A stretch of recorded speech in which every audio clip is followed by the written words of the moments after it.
Breaking news చూస్తున్నాం. Bharat America వాణిజ్య ఒప్పందంలో కీలక పరిణామం చోటు చేసుకుంది. భారత్తో వాణిజ్య ఒప్పందానికి అంగీకరిస్తున్నామని అమెరికా అధ్యక్షుడు డొనాల్డ్ ట్రంప్ ప్రకటించారు.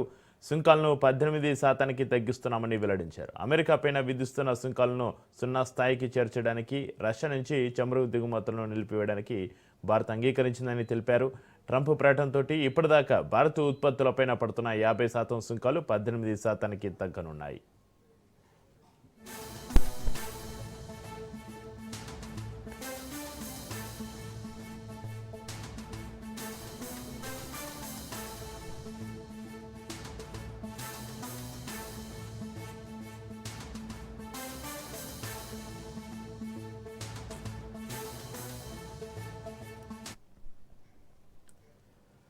వైట్ హౌస్ కూడా ఈ అదనపు సుంకాల తొలగింపును ధృవీకరించింది. ప్రధానమంత్రి నరేంద్ర మోడీకి సోమవారం ట్రంప్ ఫోన్ చేశారు. అనంతరం తన సోషల్ మీడియా వేదికగా ట్రూత్లో ప్రకటన చేశారు.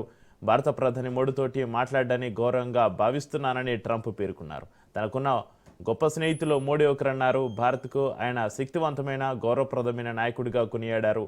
మోడీపైన గౌరవంతో ఆయన విజ్ఞప్తి మేరకు వెంటనే వాణిజ్య ఒప్పందానికి అంగీకరిస్తున్నానని తెలిపారు. అమెరికా ఉత్పత్తులను భారీగా కొనేందుకు భారత ప్రధాని కట్టుబడి ఉన్నారన్నారు.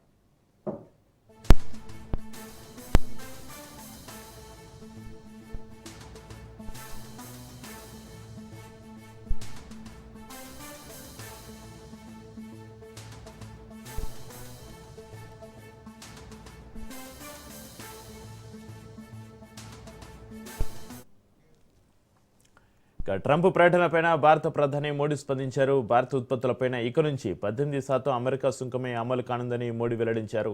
ఇది ఎంతో సంతోషకరమని ఎక్స్లో వ్యాఖ్యానించారు. అద్భుత ప్రకటన చేసినందుకు 140 కోట్ల మంది భారతీయుల తరపున అధ్యక్షుడు ట్రంప్నకు చాలా ధన్యవాదాలని పేర్కొన్నారు. ప్రపంచంలోని 2 అతిపెద్ద ఆర్థిక వ్యవస్థలు, అతిపెద్ద ప్రజాస్వామ్య దేశాలు కలిసి పనిచేస్తే ప్రజలకు ఎంతో మేలు జరుగుతుంది అన్నారు.